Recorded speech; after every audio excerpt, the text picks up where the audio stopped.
안녕하세요. 사연에 빠지다의 DJ 민영입니다. 오늘도 시작하기 전에 구독과 좋아요 버튼 꾹꾹 눌러주시고요. 그럼 오늘의 사연도 함께 만나볼게요. 안녕하세요. 저는 서울에 사는 30대 후반 여자입니다. 결혼한 지는 3년 정도 되었고 바쁘게 일하느라 아직 아이는 없어요. 저는 평범한 4년제 대학을 졸업하고 나서 오랫동안 적성을 찾지 못해 방황을 했습니다. 취업 준비생을 빙자한 채 오랜 세월을 백수로 허송세월을 보냈죠. 부모님의 걱정도 이만저만이 아니었습니다. 집안의 장녀가 대학 졸업하고 저렇게 팽팽 놀고 있으니 아직 앞길이 한창인 동생들이 뭘 보고 배우겠냐며 혀를 끌끌 차곤 하셨죠. 하지만 어떤 일에도 흥미가 생기지 않던 걸 저도 어쩌겠어요. 처음 한두 해는 공무원 고시 준비한답시고 어영부영 날렸고 그 다음에는 해외 취업을 준비해보겠다고 영어 공부에 잠깐 열정을 쏟다가 그것도 금방 시들시들해져서 접었습니다. 그 다음엔 공인중개사 자격증을 준비한답시고 매일 학원에 가방만 놓고선 수업을 땡땡이 치고 주변 코인 노래방이나 술집을 돌아다니면서 세월을 허비했죠. 당연히 자격증 시험에 붙을 리는 만무하고요. 정신을 차려보니 어느새 30대에 접어들어 있었습니다. 주변 친구들 중에는 이미 직장에서 자리를 잡아 차분하게 자신의 앞길을 닦아나가는 친구도 있었고 이미 시집을 가서 아이를 낳은 친구도 있었습니다. 저만 인생이라는 고난이도 게임에서 나고자가 되어 끊임없이 방황을 할 뿐이었습니다. 그러지 말고 눈을 좀 낮춰보지 그러니. 중소기업 중에도 좋은 거 많아. 맨날 대기업이나 어려운 자격증 따야 가능한 직업만 찾으니까 계속 제자리잖아. 지금이라도 늦지 않았으니까 차근차근 작은 회사부터 경력 쌓아서 더 큰 회사 이직하고 그렇게 전공법으로 가보자. 응?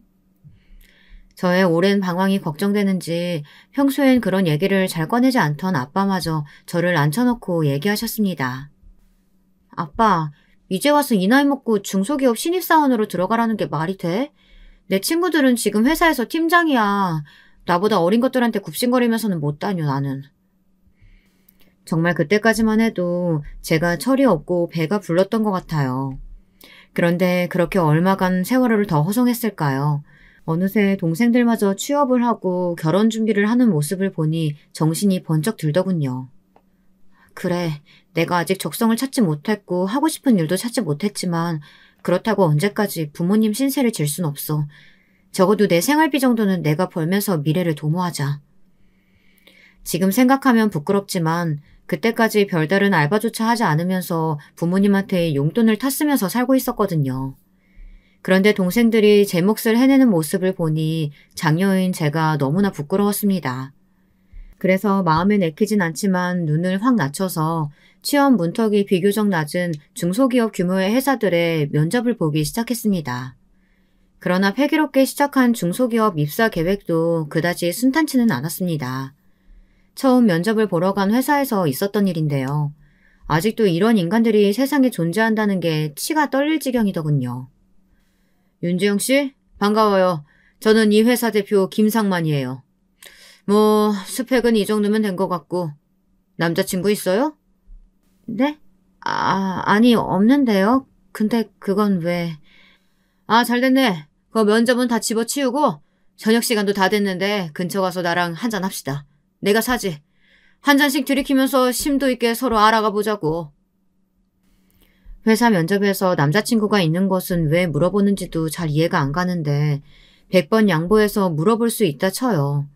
하지만 없다고 하니까 잘 됐다고 하는 건 또 뭐죠? 게다가 바로 이어서 면접 내팽개치고 자기랑 술을 마시러 가자뇨. 저는 인터넷에서 볼 법한 중소기업의 그늘을 이런 식으로 면접에서부터 경험하게 될 줄은 몰랐습니다. 제가 오늘 선약이 있어서요. 그럼 이만 일어나겠습니다.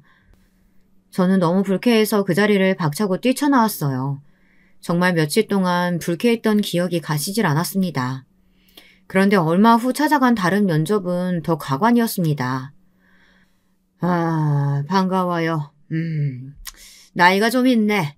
나이보단 동원인 것 같군요. 네, 감사합니다. 머리가 말끔하게 벗겨진 중년의 남자 면접관이 제게 건넨 첫 마디부터 뭔가 심상치 않았어요. 그런데 역시나 제 불길한 예감은 적중하더군요. 그보다 원래 바지를 즐겨 입나? 네? 최대한 단정하게 입고 왔습니다만 무슨 문제라도 있나요?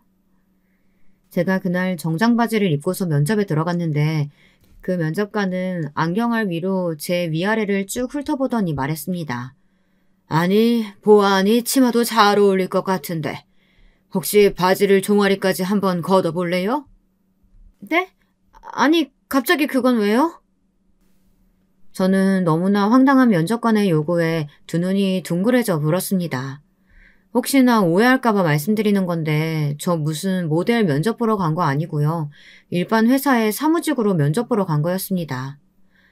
아니, 가끔 우리 사무실에 거래처 바이어들이 방문을 하는데 여직원들이 예쁘게 차려입고 있으면 나쁠 건 없어서 우리는 꼭 여직원들 치마 입고 출근하게 해요. 이상하게 생각하지 말고 한번 걷어봐요. 저는 정말 그 자리에서 그 대머리 면접관의 따귀를 올려붙일 뻔했습니다. 저도 한 성격 하는지라 냅다 쌍욕을 퍼부었습니다. 야, 이 변태 새끼야. 뭐? 종아리를 걷어봐? 이거 명백한 성희롱이야. 내가 당신들 싹 다 신고할 거야. 쓰레기 같은 새끼들. 저는 가래침을 한껏 모아 바닥에 퇴하고 뱉고는 뒤도 안 돌아보고 그 자리를 뛰쳐나왔습니다. 그렇게 패기롭게 면접장을 뛰쳐나왔지만 씩씩거리면서 한참을 걷다 보니 이내에 눈물이 흘렀습니다. 남들은 쉽게 하는 면접이 나에게는 왜 이렇게 험악한가. 애초에 하향지원한 이런 조그만 회사들에게조차 나는 이런 굴욕을 겪어야 하는 걸까. 정말 별의별 생각이 다 들어서 그 자리에서 주저앉아 흑흑거리며 울었습니다. 저기 아가씨 괜찮으세요? 무슨 일인지 모르겠지만 여기서 이러지 마시고 잠깐 이 안으로 들어와서 따뜻한 차 한잔 하세요. 길거리에 주저앉아 끄끄거리고 있던 제가 안쓰러웠는지 웬 인자한 아저씨 한 분이 제게 말을 붙이셨습니다. 아니에요. 별일 아니에요. 그럼 전 이만. 제가 그 자리를 뜨려고 하자 그 인자한 아저씨는 제게 다시 한번 제안했습니다. 무슨 일인지 모르겠지만 잠깐 들어와서 앉았다가요. 마침 저희도 한가하던 참이라. 제가 고개를 들어 아저씨가 나온 곳을 보니 이렇게 써 있었습니다. 미래부동산 중개법인. 동네 부동산 아줌마 아저씨들이 워낙 친근하고 부침성 좋다는 얘기는 들었는데 길거리에서 질질 짜던 저를 일으켜 차 한잔 하라고 하시는 모습을 보니 그 말이 진짜였나 봅니다. 저는 아직도 왜 그날 그 아저씨를 따라 그 부동산에 들어가 차를 한 잔 얻어 마셨는지 모르겠지만 그때만큼은 알 수 없는 이끌림으로 그렇게 따라 들어갔습니다. 개인 부동산이 아닌 법인 부동산이라서 그런지 부동산 치고는 꽤 사무실이 넓었어요. 인테리어도 깔끔하게 되어 있었습니다. 사무실에는 빈자리도 덜어 있었고 책상에 앉아 업무를 보는 직원도 한둘 있었습니다. 지금은 대부분 직원들이 외근을 나가고 난 후라 이렇게 사무실에 남아있는 직원들이 비교적 여유로운 편입니다. 자, 이리 앉으세요. 그 아저씨가 안내해준 손님 맞이용 테이블에 앉아있는데 이내 아저씨가 따뜻한 차를 내어주셨습니다. 이번에 계약한 곳 건물주가 고맙다고 선물해주신 차인데 중국 운남성에서 건너온 보이차라고 하네요. 아주 귀한 겁니다. 드시고 싶은 만큼 드시고 계시고 싶은 만큼 계시다가 편하게 가세요. 감사합니다. 저는 그렇게 처음 보는 부동산 아저씨의 친절에 염치도 없이 그 자리에 길게 앉아 귀한 보이차 대접을 받았습니다. 따뜻하고 깊은 차를 마시자 이내 마음이 좀 진정되었습니다. 무슨 일인지 모르겠지만 너무 그렇게 슬퍼하지 말아요. 인생이라는 게 안 좋은 일이 있으면 또 좋은 일도 있고 그런 거 아니겠어요? 실례가 안 된다면 무슨 일 때문에 그러셨는지 제가 여쭤봐도 될까요? 저는 너무나 따뜻하고 인자한 부동산 아저씨의 말에 저도 모르게 그만 요 며칠 면접을 보러 다니면서 있었던 불쾌한 일들을 다 털어놓았습니다. 아이 저런 너무 기분 나빴겠네요. 아직도 그런 인간들이 있다니. 제가 기성세대를 대표해서 대신 사과드리겠습니다. 아니에요. 사장님이 왜 사과를 하세요? 말씀만으로도 너무 감사해요. 자신이 한 잘못도 아니고 연관된 사람도 아닌데 기성세대를 대신해 사과하겠다는 그 아저씨의 말에 저는 무언가 마음에 큰 울림이 있었습니다. 세상에 아직도 이런 어른이 남아있나 싶었습니다. 그런 생각을 하는 와중에 이내 그분께서 이런 말씀을 하셨습니다. 혹시 아직 직장 구하고 있다고 한다면 부동산 중개 일 배워보고 싶은 생각은 없나요? 뭐 보시다시피 저희도 중소기업에 불과합니다만 잠깐 몸담으시면서 더 크고 좋은 곳에 이직할 발판으로 삼으셔도 좋습니다. 만약 그렇지 않고 저희와 뜻이 맞아 계속해서 근무할 생각이 있다면 그것 또한 환영이고요. 네? 하지만 저는 자격증도 없는걸요. 몇 해 전에 공인중개사 자격증 공부를 하긴 했지만 그마저도 떨어졌어요. 그보다 오늘 처음 보신 저를 어떻게 믿고 그런 말씀을... 어? 아, 이 부동산 중개일 오래 하다 보면 정말 수많은 사람을 마주하게 되거든요. 그러다 보면 사람 보는 눈이 도 같아서 딱 첫인상만 봐도 어떤 사람인지 한눈에 알 수 있답니다. 보니까 아가씨는 우리 회사랑 아주 잘 맞을 것 같아요. 그리고 자격증은 너무 걱정하지 말아요. 일하면서 따로 준비해서 따도 되고 자격증이 없어도 법인 부동산에서는 할 수 있는 일이 많이 있답니다. 아, 네. 좋게 봐주시다니 감사합니다. 저는 얼떨결에 길거리에 퍼질러서 울다가 갑작스럽게 만나게 된 부동산 사장님에게서 그렇게 취업 제의를 받았습니다. 상세한 급여 내역이나 근무 조건을 들었을 때는 당연히 제가 바라던 것과 거리는 멀었지만 이상하게 이 사장님이 그저 스쳐 지나가는 가벼운 인연은 아닌 것 같다는 생각이 들었습니다. 그래서 저는 무언가에 홀린 듯 즉답을 했습니다. 저 그럼 일단 한번 일해보겠습니다. 부동산 일은 전혀 문외한이지만 가르쳐주시는 대로 열심히 배우겠습니다. 그래요. 우리도 사정이 여의치 않아 처음 급여는 정말 미안할 정도로 소박할 테죠. 하지만 업무 성취도에 따라 급여가 더 높은 업무로 전환될 수도 있고 적어도 여기서 일 배우고 나면 어디 가서 굶어 죽지는 않을 겁니다. 우리 같이 한번 잘해봅시다. 그렇게 저는 정말 우연한 계기로 법인 부동산의 직원으로 일하게 되었습니다. 사장님이 말씀하신 것처럼 초봉은 매우 짰습니다. 중소기업답게 최저시급에 거의 딱 맞춘 금액이었습니다. 하지만 이상하게 저는 그것이 그렇게 아쉽지 않았어요. 부동산 일이 제 적성에 잘 맞았고 빠른 업무 적응으로 인해 금세 중개 실무에 투입되었습니다. 여러 손님들을 만나면서 방 보러 다니고 집 보러 다니는 게 그렇게 재미가 있었습니다. 집에서 탱자탱자 놀다가 드디어 출근하는 저의 모습을 보고 부모님도 한시름 놓으시는 듯 했습니다. 그렇게 몇 년을 즐겁게 일했는지 모르겠어요. 어느덧 업무에 완전히 익숙해져서 꽤 전문가 소리를 듣게 되었을 무렵 제게도 소중한 인연이 찾아왔습니다. 그 사람과는 부동산 손님으로 처음 만났습니다. 그때 당시 그 사람은 근처에 이직을 하게 되며 직장과 가까운 곳으로 자취방을 구하게 되었는데요. 그것을 제가 구해주게 된 거죠. 사무실에 처음 들어왔을 때 그 사람의 첫인상부터 무언가 남달랐습니다. 훤칠한 키에 훈훈한 외모가 단번에 저의 눈을 사로잡았죠. 이런 남자와 집을 보러 다닌다고 하니 뭔가 부동산 일 같지 않고 꼭 데이트를 하는 느낌이었습니다. 나중에서야 남편도 한 얘긴데 남편 또한 저를 보고 첫눈에 반했다고 하네요. 같이 집 보러 다니는 길이 그렇게 설렐 수가 없었다면서요. 그렇게 적당한 집을 구해주고 잔금까지 무사히 치른 날 남편이 고맙다며 제게 맥주를 한 잔 사겠다고 했습니다. 저는 거절할 이유가 없었기에 흔쾌히 오케이 했어요. 그리고 그날 남편이 저에게 돌직구로 고백을 해 그때부터 연애를 하게 되었답니다. 그렇게 그 사람과 열렬히 사랑하다 보니 어느새 결혼 이야기가 오가게 되었습니다. 남자친구가 부모님께는 이미 다 이야기해 놓았으니 한번 인사하러 같이 가자고 했습니다. 처음 뵌 예비 시부모님들은 너무나 선하고 인자한 인상을 가진 좋은 분들이었습니다. 저를 너무나 반갑게 맞이해 주셨고 정성스레 준비해 주신 음식도 너무나 맛있었습니다. 그런데 그렇게 예비시댁에 좋은 분들만 가득했다면 좋으련만 저는 거기에서 제 인생의 의외의 복병이자 최악의 인연을 만나게 되었습니다.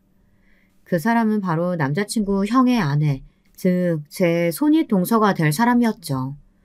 첫인상부터가 심상치 않았습니다. 아, 그 복덕방에서 일한다는? 반가워요. 얘기 많이 들었어요. 도련님 형수 되는 사람이에요. 복덕방. 뭐 실무에서도 꽤 쓰이는 표현이긴 하지만 부동산 직원들 앞에서 대놓고 복덕방이라는 표현을 쓰는 사람은 거의 없거든요. 처음 만나는 자리에서는 더더욱이요. 그런데 손윗동서 될 사람이 처음 보자마자 그렇게 표현하니까 이거는 누가 봐도 기싸움을 거는 걸로밖에 안 보였습니다. 저는 그 기싸움에서 한치도 양보하고 싶지 않았습니다. 아, 네. 복덕방이 아니고 부동산이요. 복덕방은 아주 오래전 어르신들이 쓰시던 표현이죠. 뭐 그거나. 아무튼 요새 부동산 경기 안 좋죠? 급여는 제때제때 주나 몰라. 그냥 제 한 몸 굶어 죽지 않을 정도는 벌어요. 언니는 학교 선생님이시라고 들었는데 비슷하게 벌지 않을까요? 어머, 얘 한마디도 안 지네. 야, 준석아, 네 섹시될 사람 보통 아니다. 저는 다짜고짜 남자친구의 이름을 대뜸 부르는 모습에 적잖이 당황했는데요. 남자친구도 반말로 응수하는 것이었습니다. 아이, 또 시작이네. 김혜지, 괜히 기싸움하지 말고 그냥 오늘은 좋게 넘어가자. 저는 이게 무슨 상황인가 싶었습니다. 왜 남자친구와 형수가 말을 놓고 편하게 지내는지 의아할 때쯤 예비 시어머니가 말리고 나섰습니다. 아이고 얘, 니들이 아무리 동창이라지만 손님 모시는 자리에서 지킬 건 지켜야지. 너 이 녀석 깍듯이 형수 대접하지 못해? 시어머니는 형님을 나무라기는 그러셨는지 남자친구를 나무라셨습니다. 네, 시어머니 말 그대로 두 사람은 동갑내기 같은 고등학교 동창이라고 하더군요. 남편과 예비 시아주버님 형님까지 고등학교 때 다 같은 동아리였다나 봐요.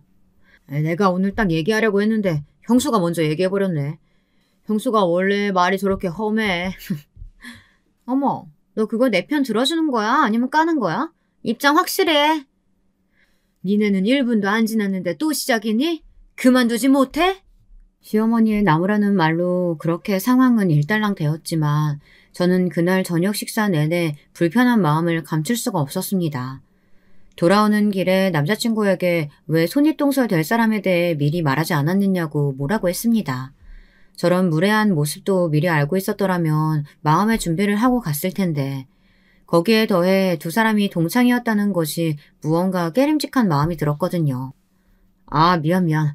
나는 진짜로 오늘 자리에서 자연스럽게 말하려고 했었어. 그리고 걔가 원래 말이 험악하긴 한데 처음 보는 너한테까지 그렇게 무례하게 굴 줄은 몰랐어.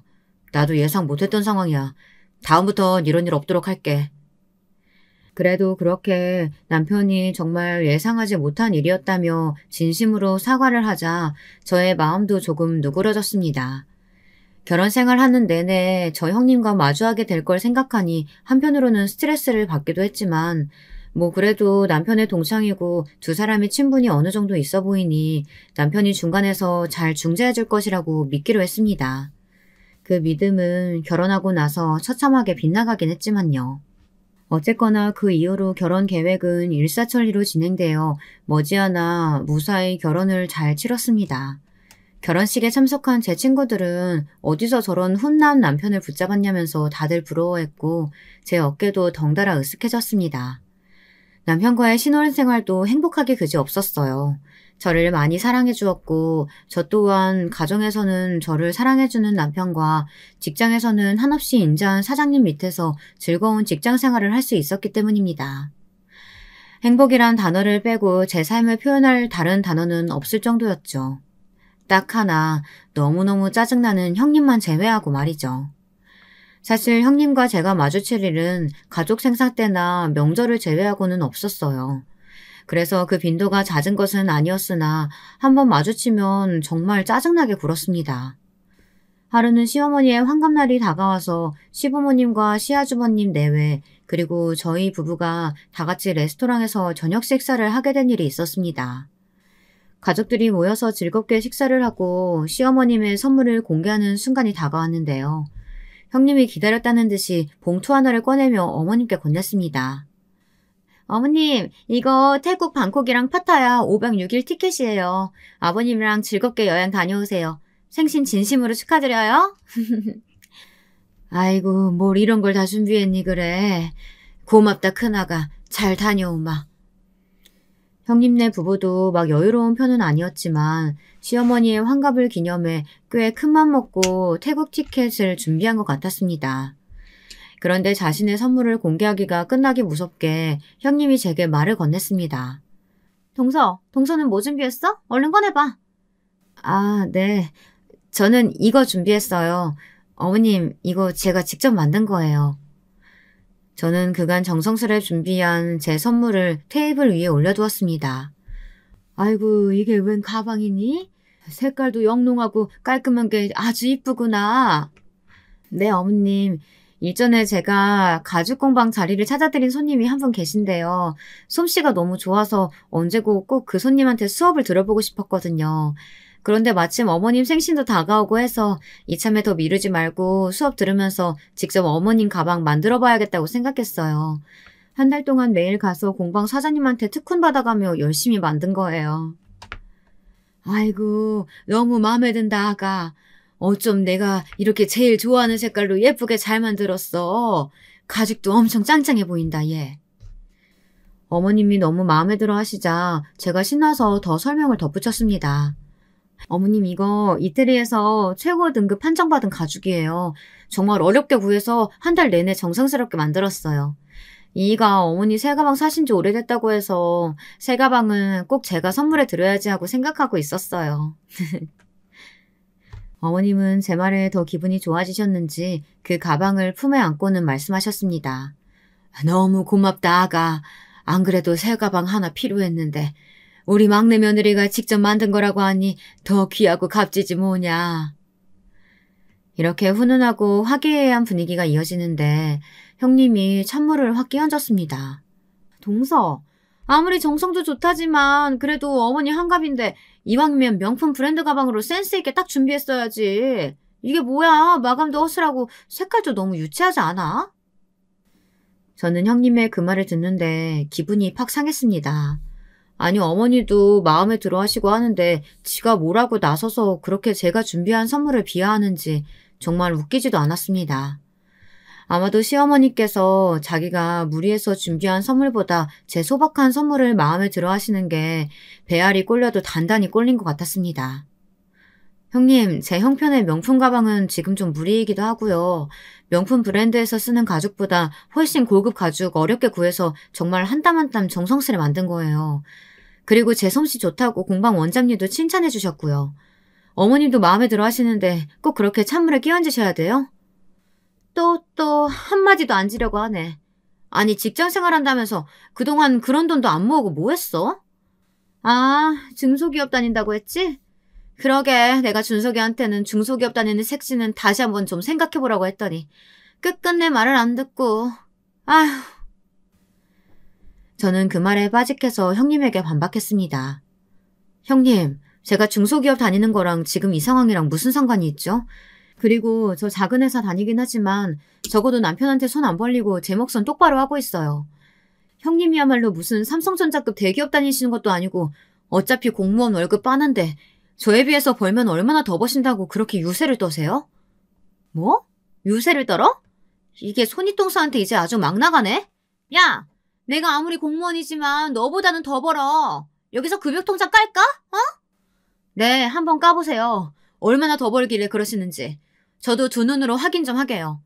아이고, 네 기본급 150만 원 버는 것보다 내가 2배는 더 벌어, 이거 사. 저는 갑자기 제 기본급을 언급하는 형님의 말에 카운터를 한 대 얻어맞은 것 같았습니다. 머리가 어질어질해서 정신을 차릴 수가 없었습니다. 어떻게 알았는지 제 기본급을 알고 있었기 때문에 저리도 당당하게 나올 수 있었던 것입니다. 네? 아니, 형님이 제 기본급 액수를 어떻게 알고 계세요? 어떻게 알긴, 네 남편한테 미리 물어봐서 알고 있지. 그 이야기 듣고 내가 얼마나 두 사람 결혼을 반대했는데. 아휴, 박준석 저 모질이가. 으유. 저는 너무나 충격을 받았습니다. 아니 남편이라는 인간이 지 형수한테 제 급여가 얼마인지 왜 이야기하는 거죠? 저는 너무나 큰 배신감에 남편 쪽을 쳐다봤는데 남편은 어쩔 줄 몰라서 쩔쩔매고 있었습니다. 그렇게 저랑 형님의 분위기가 더욱 거세지자 시어머님이 제 편을 들어주었어요. 아이고 너는 또 시작이니? 왜 막내만 보면 못 잡아먹어서 한달이야? 내 취향에 꼭 맞게 아주 이쁘게 잘 만들었구만. 너희들이 준비한 선물 어느 하나도 안 귀여운 것이 없다. 그러니까 쓸데없는 실갱이 그만두고 어여 남은 음식이나 마저 먹자. 어머님이 말리지 않으셨다면 형님이고 뭐고 진짜 계급장 다 떼고 머리끄댕이 잡고 남편이란 자식 얼굴에도 뜨거운 국물을 확 퍼부을 뻔했어요. 형님이란 인간이 사사건건 저를 없이 여기면서 시비 거는 것도 짜증나는데 남편이란 작자가 보호를 해주기는커녕 제가 약점 잡힐 만한 얘기를 먼저 형님한테 한다는 게 말이 되는 상황인가요? 눈치가 없는 건지 지능이 낮은 건지 정말 그 자리에서 한 대 쥐어받고 싶었습니다. 저는 속이 열불이 터질 대로 터져 형님에게 한마디 건대려고 하는데 남편이 옆에서 다른 사람들 안 보이게 제 양 손목을 꼭 잡고서 소리 없이 말렸습니다.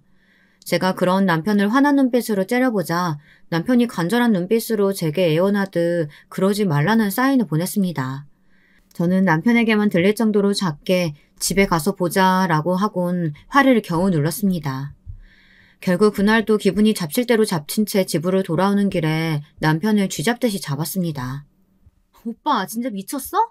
내 급여를 왜 형님한테 얘기해? 안 그래도 나 무시하는 사람한테. 그리고 형님이 그렇게까지 무례하게 구는데 오히려 나를 말려? 뭐 하자는 거야 대체? 진짜 내 손에 죽고 싶어? 미안해 지영아 진짜 미안해. 그냥 형수기 전에 워낙 친했던 동창이니까 결혼 준비하는 얘기하면서 겸사겸사 앞으로 우리 계획도 얘기하면서 곁다리로 말한 건데 그걸 거기서 그렇게 써먹을 줄은 몰랐네. 진짜 미안하다. 야, 이 나쁜 자식아. 네가 그러고도 남편이야? 아휴 정말 속 터진다 속 터져. 너 정말 내 편이 맞긴 하니? 진짜 미안해. 다 내 잘못이야. 남편의 장점이자 단점은 자기 잘못을 온전히 빠르게 인정한다는 점이었습니다. 그게 장점이라면 자신의 잘못을 돌이켜볼 줄 아는 사람이기 때문에 큰 싸움이 벌어지지 않는다는 것이었고 단점이라면 저는 아직 화가 안 풀렸는데 본인이 저렇게 잘못했다고 싹싹 비니 저만 나쁜 사람이 되는 느낌이 드는 것이었습니다. 그러자면 애초에 이런 저의 화를 원천봉쇄해버리는 남편이 얄미워지기까지 했습니다. 너 한 번만 더 선 넘으면 진짜 나 이 결혼 어떻게 할지 모른다. 똑똑히 기억해도 지 마누라 급여를 형수한테 말하는 게 말이 돼? 저는 정말 저승사자의 얼굴을 하고선 남편에게 엄포를 놓았습니다. 사과가 빠른 남편은 다시 제게 연신 사과를 하며 다시는 안 그러겠노라 약속을 했죠. 그런데 그쯤 되니까 제게 의문이 하나 생겼습니다. 그것은 왜 형님은 저에게 그렇게까지 쓸데없는 관심을 가지는 걸까 하는 것이었습니다. 뭐 제 직업이 마음에 안 들고 뭐가 안 들고 하는 건 100번 양보해서 자기 취향이라고 해도 손 아랫동서에 급여 내역까지 조사하는 건 아무리 생각해도 좀 이상했습니다. 그런 생각이 들고 나서 그간의 형님의 행동을 돌이켜보니 그것은 저에 대한 자격지심 그 이상도 이하도 아니었습니다. 아니, 더 정확히 라이벌 의식에 가까웠습니다. 일반적으로 동서지간에 자격지심을 느끼는 일들이야 다른 가정에서도 흔하게 일어나는 일이지만 형님의 자격지심은 뭔가 모르게 그 색깔이 달랐습니다. 그래서 저는 남편에게 물었습니다. 오빠, 근데 형님은 왜 그렇게까지 나한테 쓸데없는 관심을 가지는 거야? 단순히 동서지간 오지랖 부리는 것 치고는 선을 좀 크게 넘지 않아? 그게 이것도 언젠가는 말하려고 했는데 지금 한꺼번에 말하는 게 낫겠다. 확실하진 않은데 아마 그때일 때문일 거야. 남편이 쭈뼛쭈뼛하면서 꺼낸 이야기는 너무나 놀라웠습니다. 앞서 말씀드렸다시피 남편과 형님은 고등학교 동창이자 시아주버님과 함께 같은 동아리 소속이었다고 말씀드렸었죠. 그 시절에 글쎄 형님이 남편을 엄청 짝사랑했대요. 남편은 잘생기고 키도 훤칠했기 때문에 문 여학생들에게 인기가 참 많았는데 형님도 그 중에 한 명이었던 거죠. 그런데 남편은 형님이 전혀 여자로 느껴지지 않아 여러 번 야멸차게 거절을 했었고요. 저는 거기까지만 해도 어이가 털릴 지경인데 그랬던 사람이 다른 사람도 아닌 남편의 형님이랑 이어지게 된 것도 더 어이가 없었습니다. 이게 더럽게 꼬여버린 거야. 나야 뭐 걔한테 원래 관심이 없었으니까 그냥 거절하면 그만인데 형이 또 걔를 좋아하게 된 거지. 형은 혜진이가 나 좋아하는 거 알면서도 그 마음이 포기가 안 됐다고 하더라고. 혜진이는 또 형한테는 처음에 아예 관심이 없었어. 그저 흔한 남자 생물체에 불과했다고나 할까? 아무튼 그렇게 찝찝한 채로 우리 고등학교 학창시절은 마무리됐는데 내가 거절은 했어도 졸업하고도 혜진이랑은 계속 연락하고 친구로 지냈거든. 근데 한참 세월이 지나서 형이 결혼한다는 색시를 데리고 왔는데 그게 혜진인 거야. 나도 엄청 놀랐다니까. 내가 걔한테 야, 너 이거 어떻게 된 거냐 막 추궁하니까 그냥 그렇게 됐다면서 자기가 어릴 때 나 좋아했던 거 이제 입도 뻥끗하지 말고 무덤까지 가져가라고 아주 협박을 하더라고. 나는 뭔가 깨림직하긴 했는데 영원히 장가 못 갈 것 같은 형님이 결혼한다는데 반대할 수가 없었지. 근데 나는 아무리 생각해도 좀 이상해. 당신이라면 같은 상황에서 우리 집에 시집 올 수 있겠어? 자기가 어렸을 적 짝사랑했던 남자의 친형의 아내가 될 수 있겠냔 말이야. 뭐 개인 가치관의 차이가 있겠지만 나로서는 혜진이가 아직도 잘 이해할 수가 없어. 그런데 최근에 당신한테 하는 행동 보니까 이게 꼭 당신을 여자로서 질투하는 느낌이랄까. 저는 거기까지 듣는데 눈살이 찌푸려졌습니다. 뭐라고? 그러면 완전히 막장 상황인 거 아니야. 나를 여자로서 질투한다니. 그럼 아직도 당신한테 마음이 남아있다고? 그래서 아주버님이랑 결혼까지 해서 당신 곁에 머물고 있는 거라고? 나도 아니라고 믿고 싶지만 요즘 계속 그런 생각이 들어. 만약 그렇다고 한다면 우리 형 불쌍해서 어떡하냐. 저는 무슨 막장 드라마에나 나올 것 같은 이 상황에 벙찔 수밖에 없었는데요. 그렇게 가설을 세워놓고 보니까 형님이 저한테 그동안 못되게 군 이유가 납득이 되었습니다. 그리고 남편도 남편대로 고민이 많았었나 봐요. 그게 사실이라고 하면 정말 자신의 친형이 얼마나 불쌍한 상황이에요. 그런데 심증만 있으니 무슨 조치를 취할 수도 없고 혼자서 속을 끙끙 앓고 있었던 거죠. 아니길 빌어야지. 우리 형을 위해서도. 그리고 우리 가정의 평화를 위해서도. 아무튼 상황을 좀 지켜보자. 무엇보다 앞으로 다시는 당신한테 못되게 굴지 못하게 할게. 다시 한번 미안해. 저는 그날 밤새 잠을 이룰 수가 없었습니다. 남편이 전혀 마음이 없다고 하니까 그 부분에 대해서는 의심도 되지 않고 오히려 안심이긴 하지만 무언가 미친 여자 하나가 이 집안에 들어와 막장 드라마를 연출하고 있는 것 같아서 조마조마하기가 그지없었습니다. 그런데 사람 마음이 참 묘한 것이 형님의 그 어긋난 마음이 사실이라고 한다면 제가 우월감을 느껴도 될 것 같다는 생각이 드는 거예요. 어쨌든 남편을 쟁취한 사람은 저고 그런 남편과 행복하게 잘 살고 있는 것도 저잖아요. 형님의 그런 무례하고 개념 없는 행동들은 그저 패배자의 발악일 뿐인 거죠. 그렇게 생각하고 나니까 형님이 그간 굴었던 못된 행동들이 하나도 기분이 나쁘지가 않았어요. 요즘 말로 타격감이 전혀 없다고나 할까요? 그래서 아주버님께는 죄송한 얘기지만 형님의 그 마음이 사실이어서 제가 평생 우월감을 느끼며 살았으면 좋겠다는 생각까지 하게 되더라니까요. 정말 저도 그렇게까지 착한 사람은 아닌가 봅니다. 어쨌든 악재라고만은 여길 수 없는 것이 그런 사실을 알고 난 후 형님에 대한 저의 스트레스는 눈에 띄게 줄어들었습니다. 뭐라고 지랄지랄을 해도 그저 불쌍하다는 생각밖에 안 들더군요. 차라리 잘 됐다 싶었습니다. 그런데 그 지랄도 계속 선을 넘으니까 더 이상은 못 참겠는 순간이 찾아왔습니다. 그간 제가 열심히 회사 생활을 해온 결과 대리에서 과장으로 승진을 하게 되었는데요. 기본급은 역시나 적었지만 그래도 제가 열심히 일한 것에 대한 인정을 받은 것 같아 기분이 매우 좋았습니다. 더욱 기분 좋았던 것은 시부모님께서 어떻게 그 소식을 접하시고는 저를 위해 축하 파티를 열어주겠다고 하셨습니다. 그래서 다시 한번 시부모님과 아주버님 내외가 저희 부부와 함께 모이게 되었죠. 윤지영 과장님의 승진을 축하합니다. 우! 남편의 선창과 함께 폭죽이 터지자 식구들 모두가 박수를 치고 좋아하는데 오직 형님만이 썩은 표정으로 말없이 앉아 있었습니다. 아이고 얘, 너는 네 동서가 승진했다는데 좀 기쁘게 축하도 좀 해주고 그러지. 뭘 그렇게 죽상을 하고 앉아있니? 시어머니가 형님을 나무라듯 얘기하자 형님이 여전히 변함없는 모습으로 저를 조롱하기 시작했습니다. 어머님, 고작 중소기업 과장으로 승진한 것 같다가 이런 황금 같은 주말에 이 비싼 레스토랑에 이렇게 모여서 축하할 일인가요? 누가 보면 뭐 사시라도 합격한 줄 알겠어요. 얘는 꼭 말을 그렇게 해야겠니? 아, 막내가 회사에서 열심히 일해서 그 보상으로 받은 건데 회사 크기가 뭐가 중요해. 괜히 또 오늘 분위기 망칠 생각 하지 마라. 아무튼 뭐 저는 이 자리에 나온 것만으로도 제 성의 표시는 다 했다고 생각합니다. 여전히 싸가지 없고 무례한 형님의 태도였지만 저는 이미 형님의 뒤틀린 마음의 기절을 잘 알고 있었기 때문에 별로 타격감이 없었습니다. 그런데 거기서 그치지 않고 형님이 또 선을 크게 넘더라고요. 근데 동서, 승진했으면 월급은 얼마나 돼? 월급 얘기를 하는데 그동안 잘 참아왔던 제 마음이 또 울컥하더군요.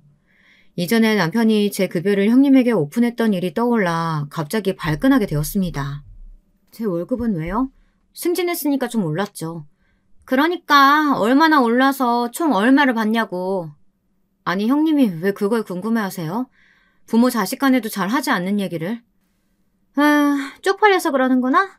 하긴 중소기업 과장이라고 해봤자 얼마나 벌겠어. 한 200은 버나? 아유, 박준석 인생이 어쩌다 이렇게 됐냐. 그렇게 대기업 다니는 짱짱한 여자들이며 사짜 직업 가진 여자들이 대시할 때도 그저 이런 동서가 좋다고 끝끝내 결혼하더니 결혼해서 고생길이 훤하네. 저는 이제껏 잘 참아왔던 형님의 지랄 발광이었지만 결혼 전에 남편한테 대시한 여자들이 어떻다느니 그런 말을 들으니 그 자리에서 꼭지가 돌아버려서 이번만은 참을 수가 없었습니다. 조용히 스마트폰을 꺼내들어 형님의 톡으로 파일을 2개 보냈습니다. 자신의 스마트폰이 띠링하고 울리자 형님은 그것을 들어 확인을 했습니다. 응? 뭐지? 뭐야, 동서 나한테 뭐 보냈어? 제 급여 궁금해하시길래 보내드렸어요. 확인해보세요. 응? 근데 왜 2개나 있어? 어디 한번 볼까? 형님은 처음 파일을 열어보더니 박장대소를 터뜨렸습니다. 뭐야? 진짜 월급이 200만 원이야? 와, 아무리 중소기업이라지만 어떻게 과장 월급이 200만 원이야? 아유, 동서, 그런 회사를 뭐하러 다녀? 그거는 기본급 명세서고요. 파일 하나 더 있는데 그것도 마저 열어보세요. 응? 그게 뭔데? 어디 보자. 형님은 2번째 파일을 열어서 한참을 빤히 쳐다보더니 이렇게 중얼거렸습니다. 아니, 이게 뭐야? 성과급 내역서. 일시, 100, 1000만, 10만, 100만, 1000만? 4,500만 원? 이게 어떻게 된 거야, 동서? 저는 그때를 놓치지 않고 형님한테 쏘아붙였습니다. 어떻게 되긴요, 형님. 이번 달에 제가 번 돈이 기본급 합쳐서 4,700만 원이라는 얘기죠. 형님, 제가 형님보다는 10배는 좋게 넘게 훨씬 잘 벌 것 같은데 이제 그 입 좀 닥치시죠. 쪽팔리지도 않으세요? 거짓말. 너 이거 거짓말이지? 이거 다 가짜 문서지? 어머니, 인연이 지금 가족들 앞에서 사기극 벌이네요. 당장 이혼시키세요. 형님은 거의 개거품을 물고 발악을 시작했습니다. 제가 그런 많은 돈을 번다는 사실을 받아들일 수 없었나 봅니다. 이쯤 되면 여러분들도 이게 무슨 상황인가 싶으시죠?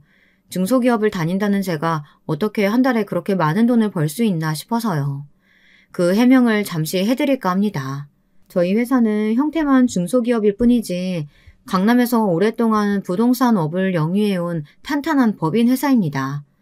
앞서 말씀드린 기본급 150, 200만 원은 말 그대로 기본급으로 받는 돈이고 그 외에 별도로 중개 실적을 올리면 그 올리는 만큼 인센티브를 받는 제도이지요.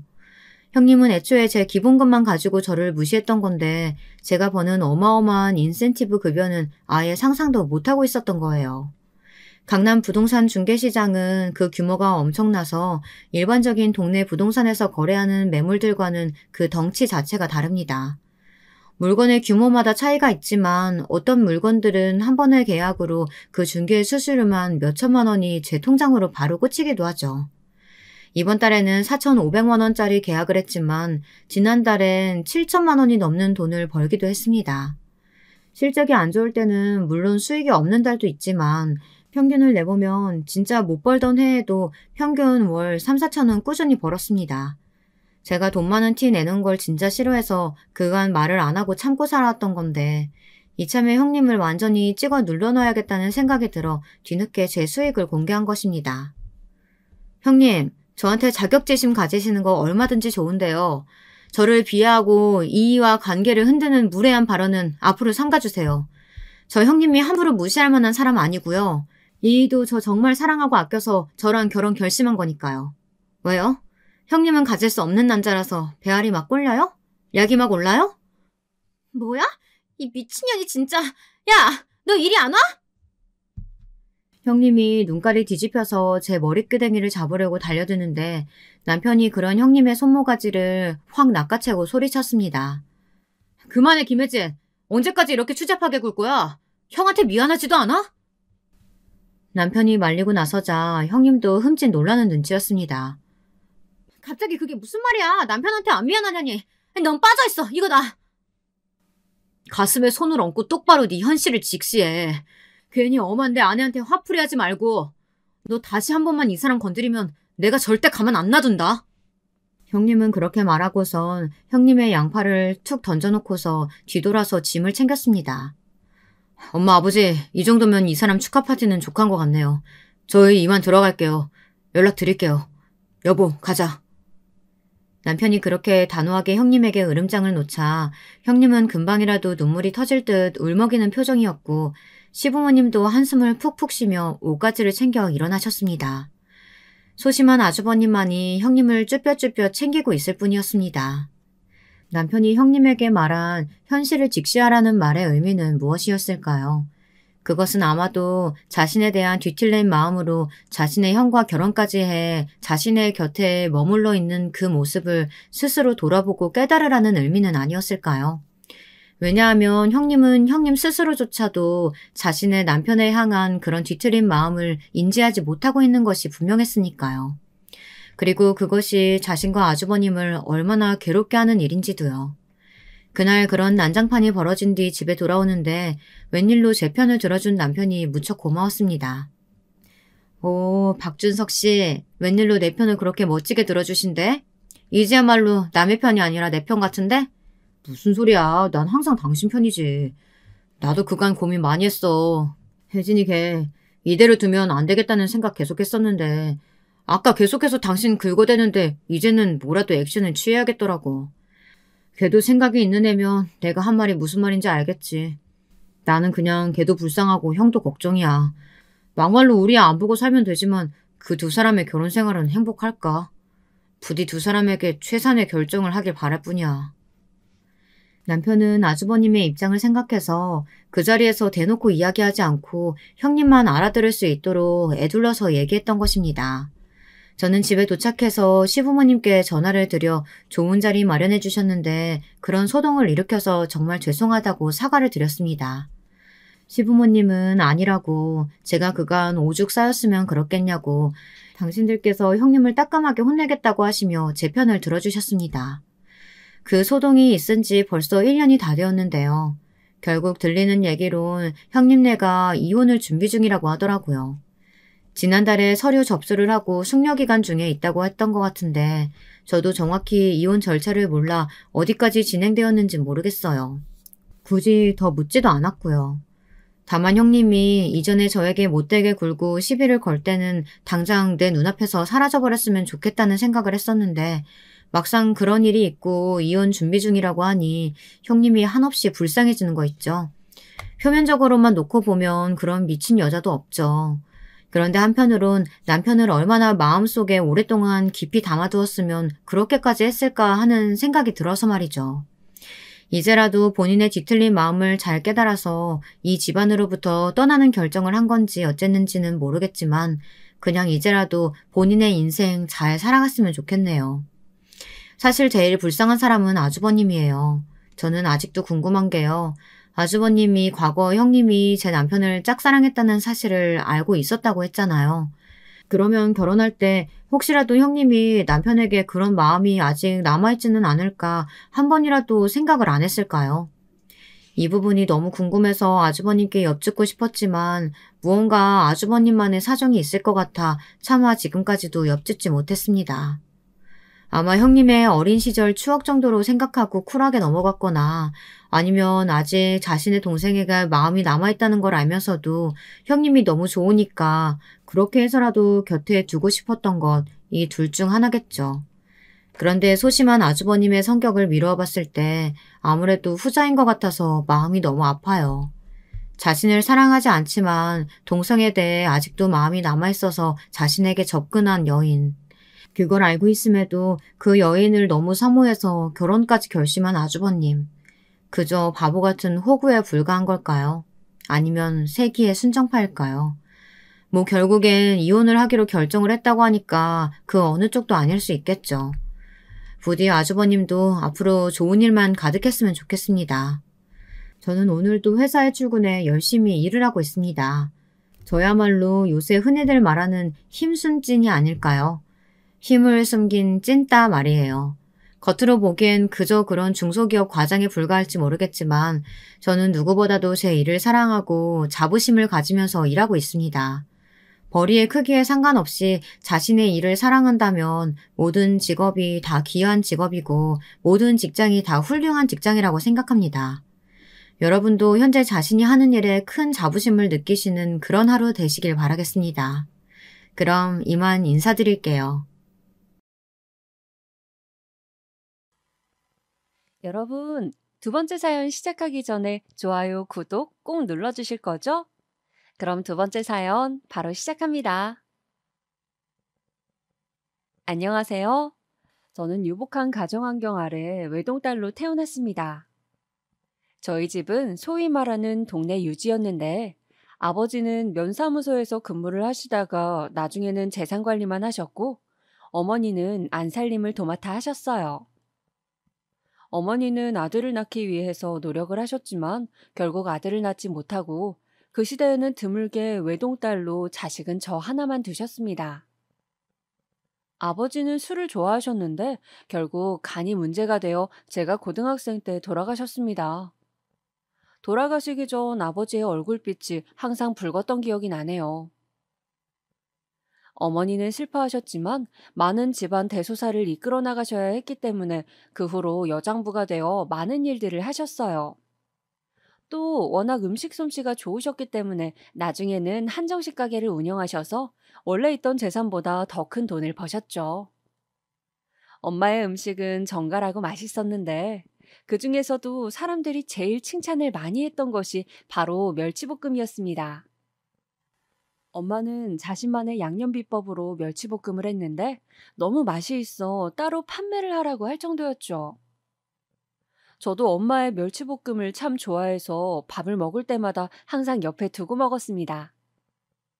서울로 대학을 가게 되었을 때도 멸치볶음을 큰 반찬통에 한 통 챙겨갈 정도였죠.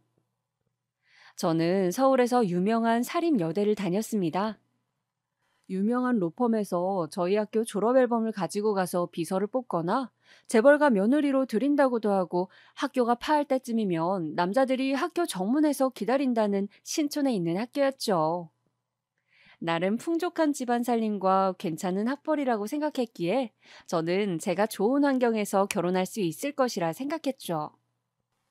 그런데 저의 정신적 기둥이었던 어머니가 대학교 2학년 때 돌아가시면서 저의 인생은 크게 꼬이기 시작했어요. 어머니는 볼일 보러 시내로 다녀오시던 길에 트럭과 교통사고가 나서 갑작스럽게 돌아가셨습니다. 당시 저는 중간고사 기간이라서 학교 도서관에서 공부를 하고 있었는데 그때 전화가 걸려왔습니다. 엄마와 친하게 지내는 이웃 아주머니였어요. 여보세요? 지연아, 지금 어머니가 많이 위독하셔. 네? 그게 무슨 말이에요? 교통사고가 나서 빨리 한성병원으로 오렴. 저는 도서관에서 신던 슬리퍼를 그대로 신고는 책가방도 연 채 정신없이 터미널로 뛰어갔습니다. 아빠가 돌아가신 지 얼마 되지도 않았는데 엄마까지 위독하시다니. 저에게 닥친 현실이 도저히 받아들여지지가 않았죠. 엄마가 얼마나 다쳤을까 걱정이 되어 견딜 수가 없었습니다. 병원에 도착하자 엄마는 아무런 의식이 없이 온갖 의료기기에 둘러싸인 채로 누워 있었어요. 의사가 따님이 도착하셨으면 이제 그만 장비를 떼겠다고 편히 보내드리는 게 좋겠다고 말했을 때 저는 엄마의 손을 붙잡고 오열했습니다. 엄마, 엄마, 안 돼, 엄마. 나는 어떡하라고. 엄마, 나 혼자 어떻게 살아. 그러나 따뜻하게 항상 제 손을 잡아주던 엄마의 손은 너무도 차디 찼습니다. 금방이라도 일어날 것만 같은 잠을 자고 있는 엄마는 끝까지 눈을 뜨지 않았어요. 저는 장례를 치르는 내내 멍하니 그저 넋을 놓고 있었습니다. 모든 일은 거의 친척 어르신들이 다 해결했고 저는 그저 정신을 차리지 못하고 밥도 먹지 못하고 있었어요. 장례가 끝나자 외삼촌은 저에게 재산을 정리했다며 제가 물려받게 될 몫의 재산을 말해주었습니다. 엄마의 남동생인 외삼촌은 이제 고아나 다름없이 된 제가 안타까운 듯 한 번씩 전화를 해서 저를 챙겨주었습니다. 저는 대학을 1년 휴학하고 방황했어요. 정처 없이 아무 곳이나 떠돌기도 하고 시골 버스를 타고 종점까지 하염없이 가기도 했으며 아무것도 안 하고 틀어박혀서 울음을 터뜨리기도 했죠. 너무너무 외롭고 또 외로웠어요. 그렇게 1년을 보내고 다시 학교로 복학을 하고 학교 부근에 아파트를 하나 샀습니다. 혼자 사는 삶은 아무리 적응을 하려고 해도 적응이 되질 않아서 저는 최대한 밖에서 시간을 보냈습니다. 밥도 다 밖에서 사 먹고 친구들과 최대한 약속을 잡고 공부할 것이 없어도 도서관에서 시간을 보내곤 했죠. 엄마가 너무 보고 싶은 날에는 어린아이처럼 엄마 사진을 붙잡고 울며 잠들기도 했습니다. 그러던 어느 날 저에게 사랑이 찾아왔어요. 제가 자주 가서 점심을 해결하던 피자 가게 점장이었던 남편이 저에게 데이트 신청을 한 것이었죠. 저는 매일 성실하게 일하는 모습과 훈훈한 외모를 보고 호감을 가지던 차였기에 남편의 다른 조건을 크게 보지 않고 데이트를 즐겼었는데 막상 만나보니 사람이 생각보다 더 괜찮은 것이었습니다. 그래서 1년 정도 남편을 만나고 결혼을 결심했죠. 그리고 드디어 저는 남편의 부모님, 즉 예비 시부모님을 뵙게 되었습니다. 약속된 한정식 집에 도착해서 화장실에서 옷매무새를 가다듬고 막 남편의 가족분들이 있는 룸으로 향하려는 그때 손을 씻으며 전화를 하는 목소리가 들려왔어요. 그렇다니까 고아라고 고아. 원 마음에 안 차서. 아니 부모도 없이 그냥 몸만 덜렁 오겠다는 거잖아. 결혼이 그래도 집안의 큰일인데 부모도 계시고 해야지. 아니, 나는 사돈도 없고 말이야. 아들이 좋다니까 시키긴 하는데 영 마음에 들진 않지. 저는 순간 몸이 굳는 것 같았습니다. 아무래도 저 전화의 주인공이 저의 예비 시모 같더군요. 고아라고 누군가 저에게 그렇게 대놓고 말하는 것을 처음 들어서인지 기분이 엄청 나빴습니다. 문소리가 들리고 그 전화를 하셨던 분은 나가신 것 같아서 저는 조심스레 손 씻는 곳으로 나가보았어요. 그리고 화장실 거울을 보며 눈물을 애써 닦았습니다. 바보같이 울지 말고 더 당당하게, 고하지만 그래도 우리 부모님이 나를 얼마나 열심히 잘 키워주셨는지 보여주자고 다짐을 했습니다. 그리고 예비 시댁 식구들을 만나러 갔죠.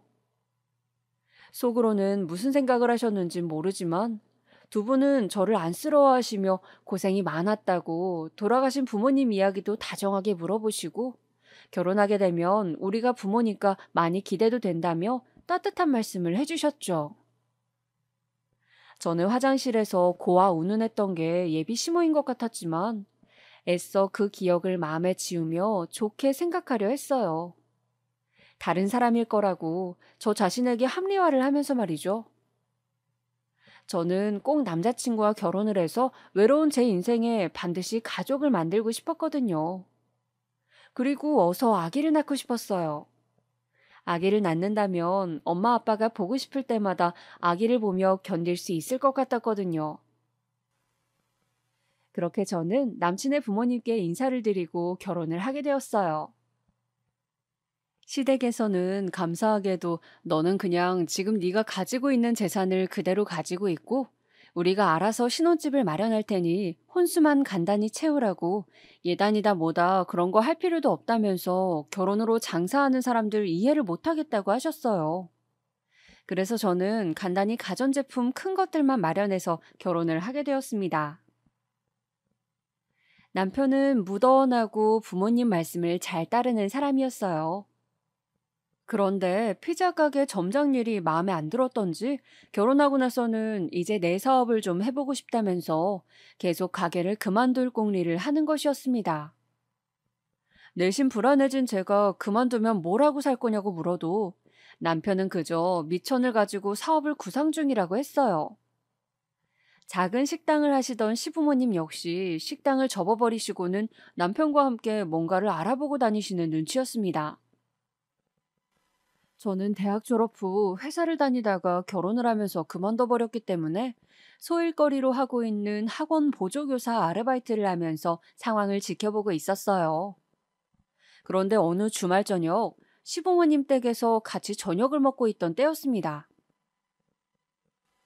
얘야, 잠깐 할 말이 있는데 우리가 사업 구상하고 있는 건 알고 있지? 네? 아, 뭔가 식당 정리하시고 다른 거 하신다고는 들었는데. 우리가 원래는 백반집을 하다가 이번에 보쌈집을 한번 해보려고 하거든. 그런데 자금이 좀 부족하네. 네. 그래서 말인데 어차피 너희 신랑, 그러니까 우리 아들이 매니저로 일하게 될 식당이니 네가 투자를 좀 해주는 게 어떻겠니? 네? 제가요? 어머니 돌아가시면서 유산받은 땅하고 집이 좀 있다고 들었는데 그 돈을 좀 현금화해서 보태주면 안 되겠니? 어차피 우리 죽고 나면 네가 받게 될 건데 네가 투자를 해주면 식당을 훨씬 크고 멋지게 오픈할 수 있을 것 같구나. 아, 네. 자기야, 진짜 부모님하고 나 많이 알아봤고 자신 있어. 당신한테 내가 다 브리핑할게. 저는 머릿속이 복잡해졌습니다. 우리 부모님이 나에게 물려주신 재산인데 시댁 사업에 고스란히 투자를 하자니 걱정이 많이 되었죠. 그런데 또 남편이 저렇게 나서서 꿈에 부풀어 있는데 나는 투자를 못하겠다고 하는 것도 쉬운 일은 아니었습니다. 결국 저는 일주일을 꼬박 고민한 끝에 땅과 집을 처분해서 시댁 사업을 도와드리기로 했죠. 처분을 해보니 1억이 넘는 돈이었습니다. 제 돈이 투자된 이후 가게 인테리어는 급속도로 진행되었고 식당은 아주 넓고 멋지게 오픈하게 되었습니다. 백반집을 했던 솜씨가 있으셔서 식당은 밑반찬 하나하나 모두 맛이 있었고 사람들은 돌솥밥과 보쌈뿐 아니라 모든 반찬이 정말 맛있다며 엄청나게 몰려들었죠. 결과는 대성공이었습니다.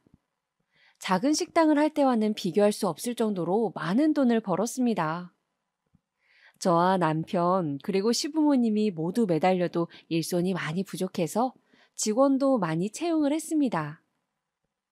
그렇게 저는 아르바이트도 그만두고 시댁의 식당 일을 돕고 평탄하게 신혼생활을 보내고 있었어요. 단지 고민이 있다면 아기가 들어서지 않는다는 것이었습니다. 어느새 결혼 3년 차가 되었는데 아직도 소식이 없어 병원을 다녔어요. 임신에 좋다는 것들을 먹어가며 몸 관리하는 데 매진을 했는데도 남들 다 하는 임신이 저는 힘들었습니다. 제가 임신을 하고 싶어 종종거리는 것과는 달리 남편은 임신에 대해 무관심했어요. 어서 우리를 닮은 아기를 낳고 싶지 않냐고 하면 남편은 항상 건성으로 대답만 하고 제가 퇴근을 하면 병원에 가긴 했지만 스스로 나서서 적극적으로 뭔가를 하려고 들지는 않았죠. 저는 남편이 왜 이렇게 자식을 낳는 일에 관심이 없는지 이해도 안 되고 서운했습니다. 저는 부모님이 안 계시고 형제가 없어서 그런지 정말 내 피부치가 절실했거든요. 그런 부분에 서운함이 커지자 부부싸움이 잦아졌어요. 제가 왜 아기를 갖는 일에 관심이 없냐고 서운하다고 하면 남편은 식당 일이 너무 바쁘고 고된데 그런 부분은 그냥 혼자 알아서 하면 안 되겠냐고 화를 냈어요. 저는 함께 이세를 준비하는 일인데 혼자 알아서 하라고 하니 그 말에 더 화가 났죠. 그렇게 우리 사이는 조금씩 멀어지고 있었습니다. 그러던 어느 날이었죠. 시어른들께서 식사나 함께 하자고 얼굴 본지 좀 되어 섭섭하다고 하셔서 저는 남편과 함께 시댁으로 향했습니다. 도착해서 인사를 드리며 선물로 가져간 새우를 어머니께 드렸어요. 어머님, 이거 좋아하신다기에 제가 오늘 아침 수산물 시장 들렀다 왔어요. 새우가 살이 통통해요. 그래, 잘 먹으마. 그런데 내가 실은 오늘 궁금한 것이 있어서 불렀는데 혹시 임신 소식은 없니? 아, 네. 노력 중이니까 곧 좋은 소식 있을 것 같아요. 몇 년간 내색을 안 하시더니 이제 시부모님께서도 초조해지셨나 봅니다. 저는 남편에게 슬쩍 눈을 흘겼어요. 부모님도 이렇게 바라시는데 관심 없어 하는 남편에게 너무 섭섭했거든요. 그런데 어머님은 그 뒤에 다른 말을 또 덧붙이시는 거였어요. 우린 아들 바라는 거 알지? 집안에는 대를 이을 아들이 있어야 한다. 며느리로서 할 수 있는 최고의 효도는 손자를 안겨주는 거란다. 어머님의 말씀에 아버님이 고개를 끄덕이셨어요. 저는 지금이 무슨 조선시대인가 그런 생각이 들면서 기분이 좋지 않았습니다. 어머님, 무슨 말을 그렇게 하세요? 그 말은 마치 제가 무슨 아들을 못 낳으면 아무런 가치가 없는 것처럼 들리잖아요. 저의 말에 아버님은 어이가 없다는 듯이 역정을 내셨습니다. 아니, 여자가 결혼을 했으면 아기도 낳아주고 그 집안 대를 이어줘야지. 원, 결혼한 지 3년이나 됐는데 아직 임신도 못하고 도대체 네가 이 집안의 며느리로 와서 하는 일이 뭐냐? 아버님, 그렇게 말씀하시니 정말 제가 너무 섭섭해요. 아유, 그만해요, 엄마, 아빠. 당신도 오랜만에 같이 밥 먹는 건데 이러지 맙시다, 예? 저는 남편의 만류에도 너무 눈물이 나서 주체할 수가 없었습니다. 왜 이렇게 사람을 비참하게 만드는 말만 골라 하시는지 너무 속상했어요. 나도 아기를 가지고 싶은데 뜻대로 안 되는 걸 어떡하라고.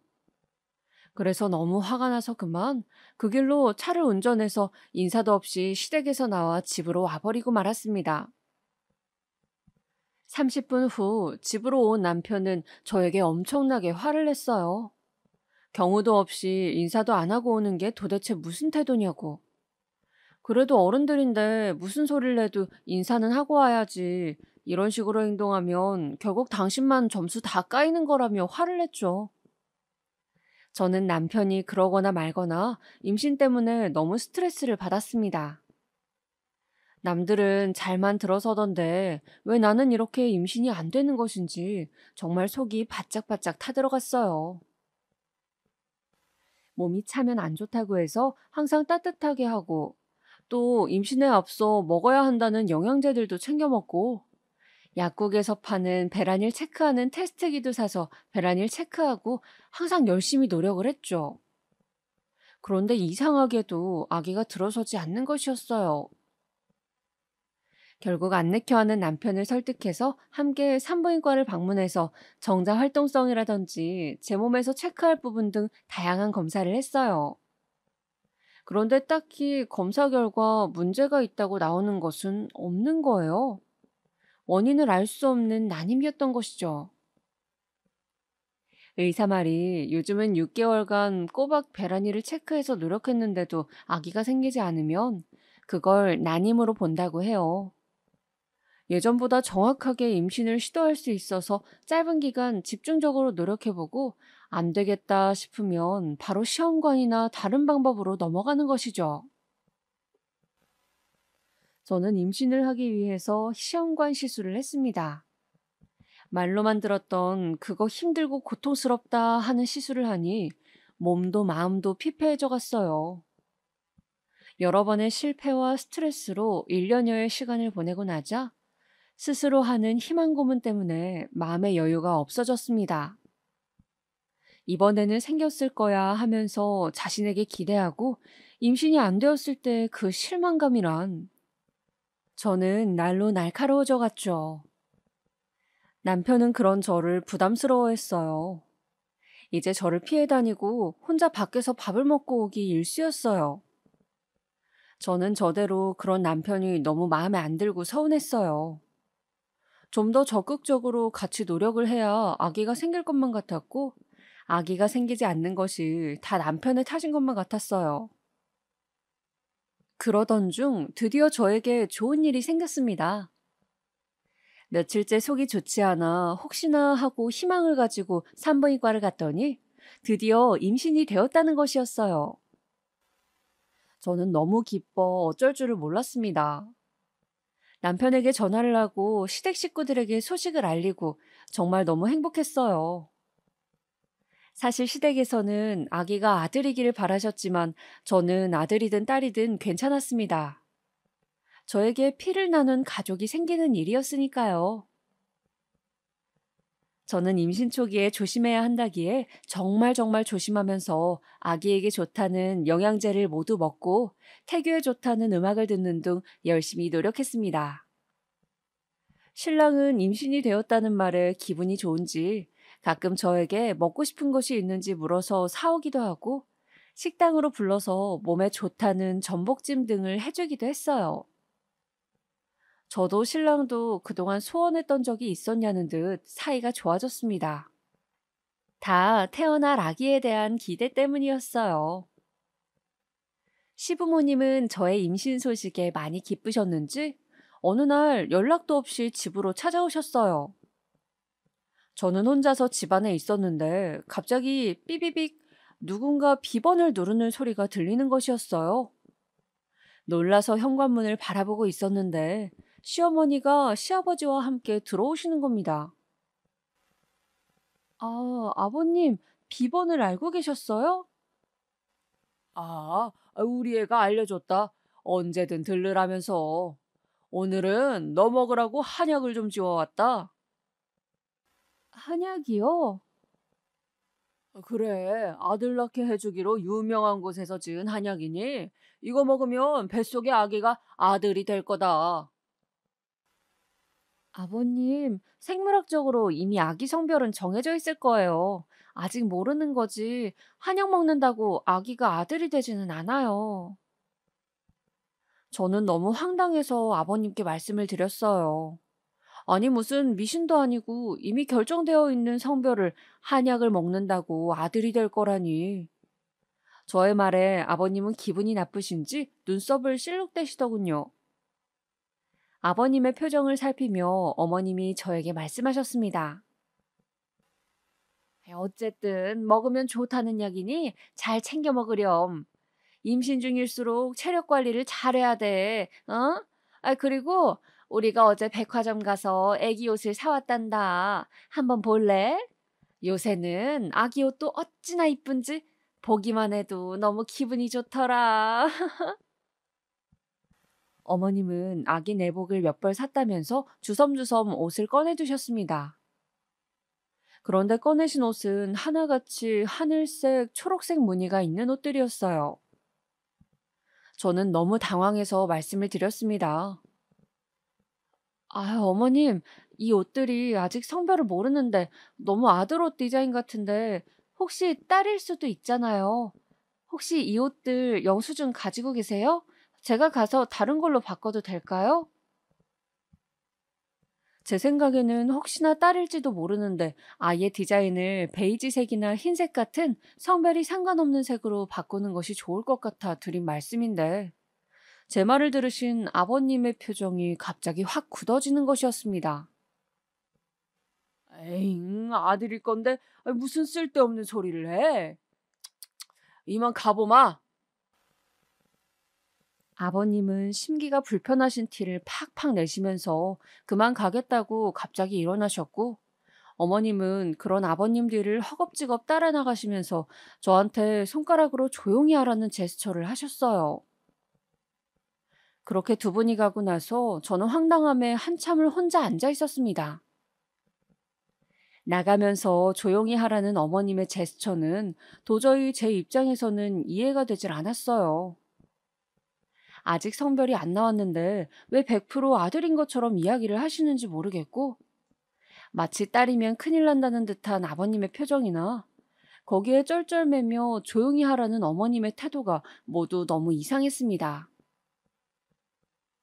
저는 솔직히 외동딸로 자라서 그런지 남아선호 사상이라는 것이 있었다고는 해도 요즘에는 세상이 많이 바뀌었으니 별로 그런 게 상관없다고 생각을 했고, 오히려 딸을 선호한다고 알고 있었거든요. 그날 저녁 저는 가게에서 일을 마치고 돌아온 남편에게 시부모님이 다녀가신 이야기를 했습니다. 안 그래도 오늘은 나 혼자 가게 마무리하라고 하시면서 자기한테 한약 가져다 준다고 하시더라고. 아기 옷도 사가신다고 아주 신나셨던데? 저는 아버님과 어머님이 사온 아기 옷을 주섬주섬 꺼내어 거실 소파 위에 늘어놓았습니다. 이 옷을 보고 뭐 느껴지는 거 없어? 뭐? 왜 옷 색깔이 다 파란색, 초록색이야? 어? 아직 성별이 안 나왔는데 왜 아들인 것처럼 자꾸 압박을 주시냐고. 나 부모님께서 자꾸 이러면 너무 불편해. 딸일 수도 있는데 그냥 좀 기다려주시면 안 돼? 그리고 딸이면 무슨 죄라도 짓는 것처럼 왜 그런 식으로 행동하시는지 정말 이해가 안 된다. 제 말에 남편은 기분이 나빴는지 저를 보며 갑자기 소리를 지르더군요. 너 지금 그걸 말이라고 해? 옛날 어르신들이 아들 좀 바랄 수도 있는 거지. 무슨 죄인 취급을 했다는 둥 오바 아니야? 아니, 내가 불편할 수는 있는 거잖아. 아, 진짜 싸가지가 없네. 어른들 기분 맞춰주는 그 정도 센스도 없냐? 뭐 싸가지? 말이 너무 심한 거 아니야? 내가 지금 아기를 가졌는데 어떻게 그런 심한 말을 할 수가 있어? 임신한 게 유세냐? 남들 다 하는 임신 몇 년을 못해서 난리 부르스를 떨었더니 이제 그거 가지고 유세하니? 참 잘났다. 잘났어. 저는 너무 화가 치밀었습니다. 이런 말도 안 되는 소리를 들으며 내가 왜 이 남자와 사는지 모르겠다는 생각이 들었죠. 그래서 순간 욱하는 마음에 그만 가방을 챙겨 들고 집을 나와버렸습니다. 막상 화가 나 집을 나오자 갈 곳이 없었어요. 그래서 혼자 백화점에 갔습니다. 이제 곧 배가 불러올 거라는 생각에 인부복 코너도 가보고 뭔가 디자인이 예쁘면서 배 나온 티가 안 나는 옷은 없는지, 임산부용 속옷은 없는지 이것저것 구경을 했습니다. 그러나 아무리 구경을 해도 남편이 나에게 한 폭언이 잊혀지지가 않고 자꾸 눈물이 나려고 했어요. 싸가지가 없다니, 그게 자기 자식을 가진 아내에게 할 말인가요? 그렇게 눈물을 훔치며 저는 백화점을 돌고 인부복으로 입을 신축성이 좋은 원피스를 한 개 사고 과일 주스를 마시며 제 마음을 달래고 있었습니다. 그렇게 몇 시간 후 저는 남편에게서 전화가 와 마지못해 집으로 들어갔습니다. 남편은 부모님 때문에 자신도 흥분을 하게 되어 말이 심했다며 저에게 사과를 하더군요. 저는 며칠 남편과 말을 하지 않고 지냈어요. 생각 같아서는 이혼을 해버리고 싶었지만 뱃속에 아기도 있고 해서 그냥 넘어가게 되었습니다. 그러다 드디어 아기의 성별을 임신 4개월 차에 의사 선생님을 졸라 듣게 되었죠. 선생님, 아기 옷을 분홍색으로 준비할까요? 아니면 하늘색을 준비할까요? 요즘은 늦게까지 안 알려주시는 의사쌤도 많다고 해서 저는 애둘러 의사쌤께 물어봤습니다. 선생님은 제 질문에 웃으시더니 분홍색이 낫겠다고 하시더군요. 딸이었습니다. 함께 있던 남편의 표정이 의사 선생님의 말에 미묘하게 바뀌는 것 같았어요. 저는 설마 실망한 건 아니겠지 하면서 남편에게 물었어요. 왜? 분홍색 아기 옷이 마음에 안 들어? 아니 뭐. 하긴 우린 첫째니까. 그렇지? 둘째도 가질 거고. 그치? 자꾸 남편은 저에게 둘째를 가질 거니까 괜찮다는 식으로 말을 하는 것이었어요. 저는 기분이 나빴지만 대놓고 딸이라서 실망스럽다고 한 것은 또 아니기에 싸우고 싶지 않아 그냥 넘어갔습니다. 그런데 며칠 후 우연히 남편의 통화를 듣게 되었어요. 아니, 딸이라는데 그러면 어떡해요? 성별을 미리 알 수도 없고. 그렇잖아요. 걱정 마세요. 둘째 빨리 가지면 되지. 재촉하지 좀 마시라니까요.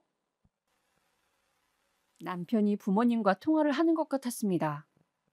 아직 저는 출산을 하지도 않았는데 왜 저랑 남편의 둘째 계획을 시부모님과 정하는 걸까요? 남편의 이런 행동, 구독자 여러분은 이해가 되시나요? 저는 도저히 이해도 되지 않았고 그냥 말도 하기 싫어서 모른 척을 해버렸습니다. 그리고 다가온 주말 시아버지의 생신날이 다가왔습니다. 병원 정기검진을 갔더니 약간 안 좋은 것 같다고 조금 피가 비친다는 소견이 있어서 조심하고 있을 때였습니다. 저는 생신상을 차려드리고 싶었지만 몸이 좋지 않아서 유명한 한정식 집을 예약해두었습니다. 시부모님은 약속 시간에 맞춰 식사 장소에 나오셨더군요. 그때부터 사실 어머님은 표정이 조금 안 좋았지만 저는 그저 피곤하신가 보다라고 생각했어요.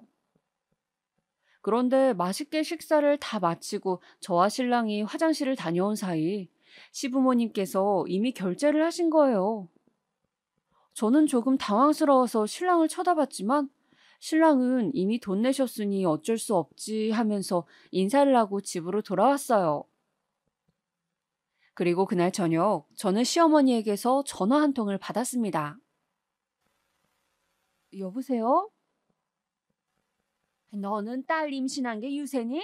기다리던 아들도 아니고 뭐가 그렇게 힘들다고 그냥 음식하면 될 걸 시아버지 생일을 돈으로 해결하려고 하니? 돌아가신 부모님께 그렇게 배웠니? 이번 일로 정말 실망했다. 안 그래도 아기가 딸이어서 속상해 죽겠는데?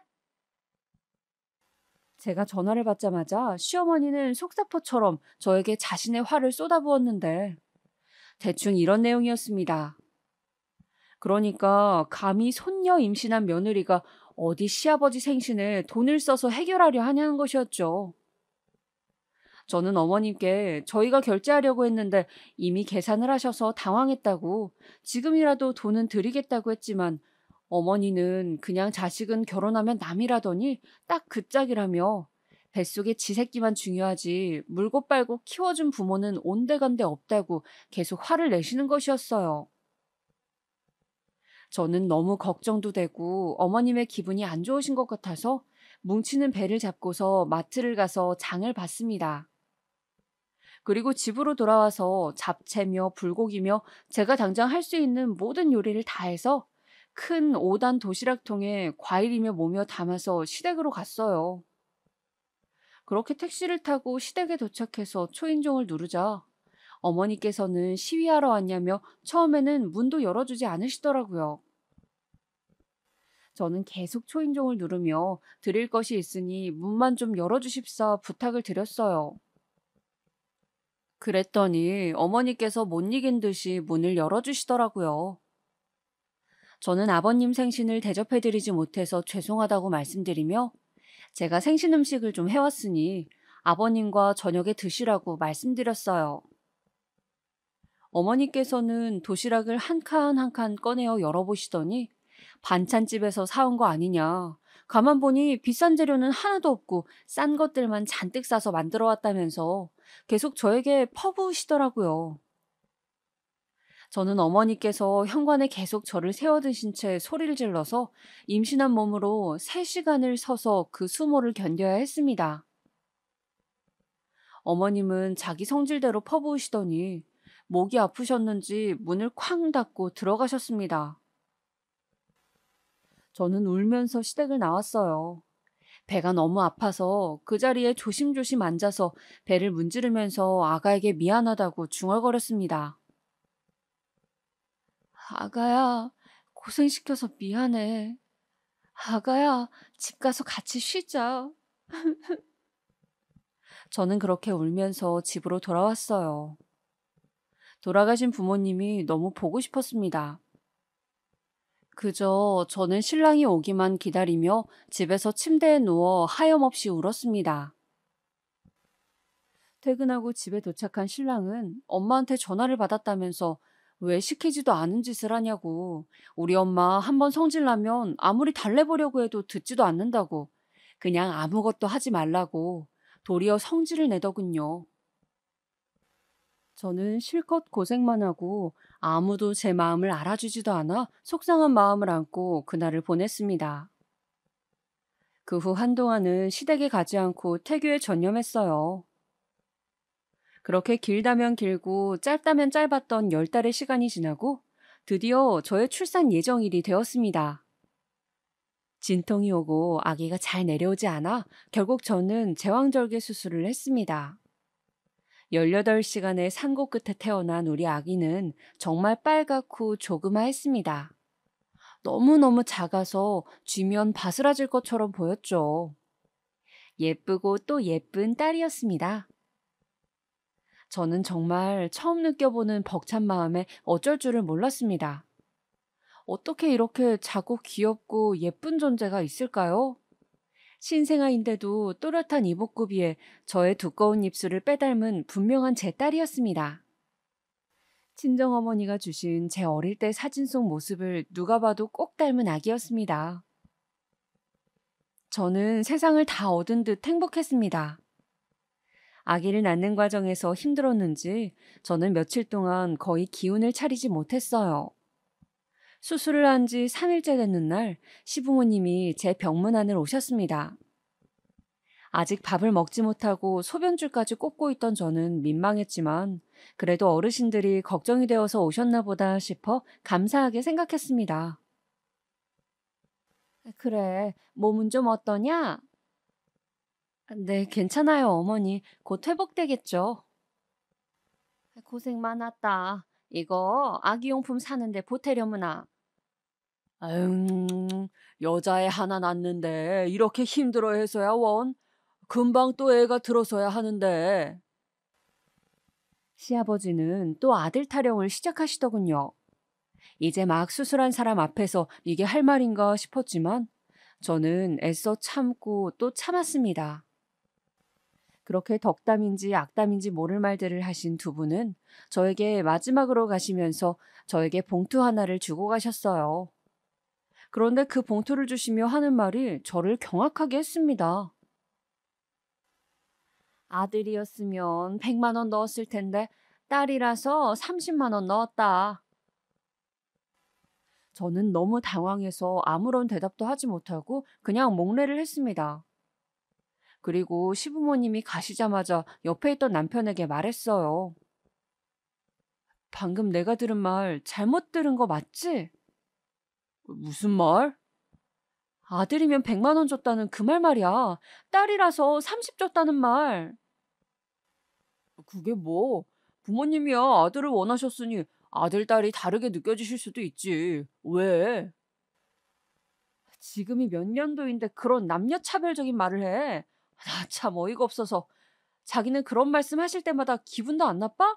심지어 우리 애기도 안 보고 가시고 딸이라고 그러시는 거야, 지금? 아, 바쁘셨겠지. 소녀 생겼다고 좋아하셔. 아, 너는 왜 또 그렇게 안 좋게만 보냐? 그럼 그런 말을 누가 좋게 들어? 대놓고 그러시는데. 아, 진짜. 남편은 화가 났는지 병실문을 쾅 하고 한번 손으로 치더니 그대로 밖으로 나가버렸어요. 저 역시 몸도 성취하는데 시부모님의 남편까지 그러니까 너무 짜증이 나고 화가 치밀어 올랐어요.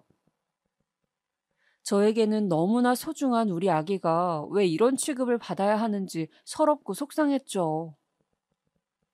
저는 그날 밤 내내 부모님의 사진을 꼭 안고 울면서 소원을 빌었습니다. 앞으로 저와 제 아기 둘이 행복하게 살게 해달라고요. 저와 아기가 살 수 있게 지켜달라고 말이죠. 정말이지 다 커서 고아가 되었지만 서럽기 짝이 없었어요. 친정이 없으니 결혼 생활은 너무나 외롭고 또 외로웠습니다. 저 혼자 모든 것을 견뎌내야 했으니까요. 그렇게 저는 태어난 아기 역시 혼자 키워야 했습니다. 남편은 무심했어요.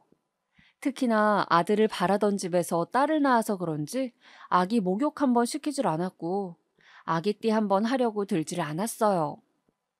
저 혼자 아무것도 모르는 초보 엄마로 낑낑대면서 아기를 먹이고 입히고 재우고 트림시키고 모든 것을 해야 했죠.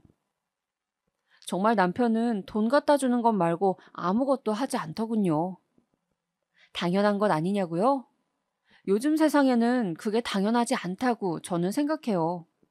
여자들도 모두 자신의 일을 가지고 남녀 평등을 배우며 자란 세대니까요. 그렇게 제 딸은 저와 돌이 될 때까지 거의 한 몸이 되어 자라고 어린이집을 갔습니다. 가끔 시댁에 아기를 데리고 가면 그래도 시어머니는 안아주시기도 하고 귀엽다고도 해주셨지만 시아버지는 그저 멀리서 보며 눈살만 찌푸릴 뿐이었어요. 저는 딸이라도 손주인데 어쩜 저렇게 관심이 없으실까 서운했지만 그냥 그 부분에 있어서는 마음을 내려놓으려고 했습니다. 드디어 딸아이의 돌잔치가 다가왔어요. 저는 돌잔치를 친구들도 초대해서 재미있게 하고 싶었죠. 장소를 대여하고 열심히 준비를 했습니다. 친구들과 친척분들도 초대했어요. 돌잔치 당일날 저는 원피스를 입고 아기는 순백의 드레스를 입었습니다.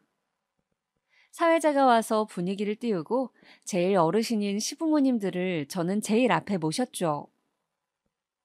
사회자가 진행을 하다가 마지막에 시아버지에게 마이크를 넘기면서 덕담 한마디 부탁한다고 하자 시아버지는 마이크를 잡고 말씀하셨어요. 첫째 잘 키우고 둘째 임신 소식 기다리마. 둘째는 꼭 아들이어야 할 텐데. 시아버지는 모두가 듣는 앞에서 아들 타령을 덕담이라고 하는 것이었습니다. 저는 아기한테 너무 미안하고 당황스러웠죠. 모두가 놀라 시아버지를 쳐다보고 있었어요. 사회자 역시 당황해서 재빨리 마이크를 가져오더니 춤을 추고 노래를 부르며 분위기를 바꾸려고 하더군요. 저는 이번에는 도저히 너무 속상해서 아버님께 한마디 해야겠다고 생각했습니다. 그래서 돌잔치가 끝나고 시아버지에게 말씀을 드렸어요. 아버님, 아까 그런 아들 어쩌고 하시는 말씀 다시는 안 듣고 싶습니다. 요즘 아들, 딸하는 그런 시대가 아니잖아요. 뭐? 어디서 며느리가 버릇없이 시애비한테 지금 뭐 하는 짓거리냐? 아버님, 저도 그동안 계속 참았는데 정말 너무하시는 것 같아요. 제 아기가 뭘 잘못했다고 계속 이러세요? 부모도 없는 천한 거 걷어줬더니 딸이나 낳고 네 딸도 너 닮아 못생겼구나. 에잉, 다 꼴 보기 싫다. 난 갈란다. 아버님은 저에게 갑자기 천한 것이라며 말도 안 되는 폭언을 하시더니 제 딸까지 못생겼다고 막말을 하고 가버리시는 것이었어요. 저는 너무 화가 나서 며칠을 알아 누웠습니다. 남편은 어른들이 그런 건 뭐 어떻게 하냐며 그냥 우리가 신경 안 쓰고 잘 살면 되고 둘째를 아들 낳으면 그런 말 들을 일 없다고 말하는 것이었어요. 그놈의 아들, 아들. 저는 치가 떨렸습니다. 그 후로 저는 설과 추석이 아니면 어지간하면 아버님을 안 보기 위해서 노력했어요. 정말이지 정신병에 걸릴 것 같았거든요. 그리고 아기가 어린이집에 가고 난 후부터 제 일을 시작했습니다. 원래 저는 미대를 나왔거든요. 그래서 작은 미술 교습소를 차렸습니다. 동기 중에 이미 학원을 차려 잘 되고 있는 친구가 있어서 그 친구에게 조언을 구해 오픈을 했죠. 성의를 가지고 준비해서인지 반응은 좋았어요. 동네 유치원생이나 초등생들이 미술을 배우러 몰리기 시작했죠. 저는 교습소를 학원으로 확장하고 선생님들을 고용했어요. 그렇게 몇 년간 학원을 키운 결과 저의 미술학원은 동네에서 제일 유명한 미술학원으로 자리를 잡게 되었습니다. 당연히 돈도 따라왔어요. 제 학원이 잘 될수록 남편은 좋아하면서도 조금 배 아파했습니다. 시부모님의 보쌈집은 갈수록 매출이 떨어지고 있었기 때문이죠. 시어머니의 밑반찬도 예전 같지 못하고 가게 위생에 문제가 있다는 소문이 퍼져 장사가 갈수록 안 되고 있었습니다. 배달 어플로 배달을 시작했는데 실수로 날파리가 들어가 항의한 고객에게 그 정도 가지고 뭘 그러냐고 그냥 잡아버리고 먹으라고 말한 것이 문제가 되었죠. 그렇게 시댁의 식당은 급격히 어려워졌고 남편 역시 월급이 삭감되었습니다. 저는 어린이집에서 이제 유치원을 다니게 된 제 딸을 건사하면서 혼자 열심히 학원을 운영해 갔어요. 어차피 학원을 차리면서 남편에게 생활비 일부만 받을 뿐 남편과 저의 수입은 따로 관리되고 있어서 저는 시댁 가게가 잘 되든 못 되든 별 상관이 없었습니다. 남편은 저의 그런 태도를 못마땅해 하더군요. 마치 시댁 일이고 남편 직장인데 남의 일처럼 군다는 것이었습니다. 저에게 불만이 쌓인 것인지 집에 와서 밥을 먹으며 꼭 술을 먹고 인간 같지 않다는 둥 냉혈한이라는 둥 저에 대해서 안 좋은 말을 늘어놓는 것이었어요. 한 번은 아기도 있는데 집에서 계속 반주를 하는 남편이 너무 마음에 안 들어 남편이 마시고 있는 술잔을 빼앗은 적이 있었습니다. 아유, 왜 이래? 집에서 언제까지 술 마실 거야? 그럼 나가서 마실까? 여자라도 불러서. 제발 그만 좀 해. 아기도 내가 다 키우고 돈도 내가 벌고 나 혼자 열심히 사는 거 안 보여? 식당 조금 어렵다고 왜 맨날 술이야? 그래, 너 잘났다. 남편이 뭐라고 말만 하면 꼬박꼬박 말대꾸해. 내가 완전 상전을 모시고 살아요. 아, 너 진짜 재수없어. 그러고 남편은 그냥 나가버리더군요. 저는 너무 화가 났지만 아이가 보고 있어 애써 참으며 아이와 잠을 잤습니다. 그리고 그 후로 남편이 나가든 들어오든 신경을 쓰지 않았죠. 남편과 저는 대화도 없이 그저 남처럼 지내게 되었고, 우리가 부부인지 뭔지 알 수도 없는 지경이 되었습니다. 남편은 매일 늦게 들어왔고, 저는 이제 당연히 남편의 저녁은 챙기지 않았어요. 그러던 어느 비 오는 저녁이었습니다. 나왔어. 아, 일찍 왔네? 왜? 난 일찍 오면 안 되냐? 이놈의 집구석. 도대체 반기는 사람이 있어야지. 아, 미안. 저는 설거지를 하다가 남편이 왔길래 당연히 저녁을 먹고 온 줄 알고 주방 정리를 하고 아기를 재우러 방에 들어갔습니다. 그런데 쾅! 남편이 갑자기 제가 들어간 방문을 손으로 세게 내려치는 것이었어요. 여보, 왜 그래? 지아비가 왔는데 밥도 내놓질 않고 어딜 방으로 기어들어가? 아, 난 먹은 줄 알았지. 어디서 말대꾸야? 퍽, 쿠당탕.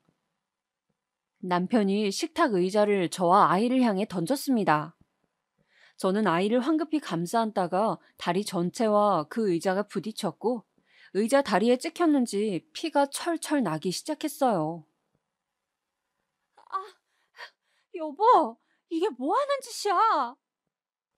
시끄러워. 애새끼 데리고 꺼져. 남편은 그렇게 다리에 피를 흘리고 있는 저와 제 딸을 질질 끌다시피 해 맨몸으로 쫓아내고는 문을 잠궈버렸습니다. 저는 비 오는 저녁 그 비를 다 맞으며 눈물을 철철 흘렸어요. 다리가 마비된 것처럼 아파 꼼짝도 할 수 없었는데 남편은 기어이 문을 열어주지 않았습니다. 그렇게 저는 울면서 딸을 데리고 학원으로 갔어요. 그래서 학원에서 먹고 자고 지내면서 이혼 소송을 준비했습니다. 변호사 사무실을 알아보고 변호사를 정하고 변호사는 길게 잡아 1년은 걸릴 거라고 하더군요. 저는 제가 모아놓은 돈으로 아이와 지내기 적당한 집을 월세로 구하고 아이와 둘만 지내는 생활을 시작했어요. 남편은 이혼은 하기 싫은지 묵묵부답이었죠. 그렇게 한 3개월이 지났을 무렵이었습니다. 갑자기 시부한테서 전화가 왔어요. 아가, 언제 식당 앞으로 좀 나오너라. 내 긴히 할 말이 있으니. 저한테 저번에 천한 것 어쩌고 한 다음부터 저도 아예 시부 얼굴을 거의 안 보고 지낸 터라 당연히 안 만나고 싶었지만 혹시 소송과 관련해 뭘 아시고 부르는 건가 싶어 저는 시부를 만나러 갔습니다. 그런데 그 자리에서 시부는 황당한 이야기를 하더군요. 미술학원이 그렇게 잘 된다면서? 이 동네에 아주 소문이 났더구나. 뭐 그냥 열심히 하고 있어요. 너 원래 받은 유산도 있었지? 혹시 돈 한 5억만 빌려줄 생각 없냐? 아무래도 식당을 리뉴얼을 하고 메뉴도 바꾸고 재정비를 해야 될 것 같은데. 네? 아니, 시댁 잘 되면 너도 좋은 거 아니냐? 네가 이번에 좀 도와주면 내가 식당 잘하다가 너희한테 결국 물려줄 건데 안 그러냐? 전 더 이상 참을 수가 없었습니다. 저는 주먹을 꼭 쥐고 하늘에 계신 친정 부모님 얼굴을 한번 떠올린 다음 시부에게 말했습니다. 아버님, 저 아버님께 빌려드릴 돈 없습니다. 저 이혼 소송 중이에요. 아버님 잘난 아들이 저를 다치게 했거든요. 폭력으로 고소도 가능하다는데 간신히 애 아빠라서 참고 있어요. 뭐라고? 저더러 고아라고 천한 것이라고 하셨죠? 그리고 천금 같은 제 자식 딸이라고 무시하셨잖아요. 그런데 돈 아쉬우니까 이제 와서 뭐요? 그렇게 여자라고 무시하고 며느리라고 함부로 대할 때는 언제고 정말 상종 못할 집안이네요. 돈 못 빌려드리니까 그렇게 아세요. 그럼 저는 이만. 아가야, 아가야. 내 지난 일은 사과하마. 내가 옛날 사람이라서 그래. 아가야. 저는 그렇게 시아버지의 애원을 뒤로하고 자리를 박차고 나와버렸습니다. 그 후 시댁에서는 어머님까지 나서서 이혼은 안 된다고 말리고 난리를 치셨지만 저의 의지는 굳건했습니다. 남편이 저지른 폭력 하나만으로도 남편이 유책 배우자가 되었기 때문에 소송은 술술 진행되었고 마침내 저는 홀가분하게 작년에 이혼을 할 수 있었죠. 그 후 전해 들은 소식으로는 남편네 식당이 점점 더 손님이 없어져 결국 인력까지 줄이고 시어머니는 남의 식당에 일하러 가시고 남편은 에어컨 설치 일을 배워 에어컨 기사로 직업을 바꿨다고 하더군요. 저는 미술학원이 잘 되어 더 좋은 동네로 옮겨 더 크게 재오픈을 하였습니다. 그런데 참 사람이 간사한 것이 일이 잘 되고 딸아이는 예쁘게 커갈수록 친정 부모님이 보고 싶고 때로는 남편도 아쉽고 가끔 마음이 싱숭생숭합니다.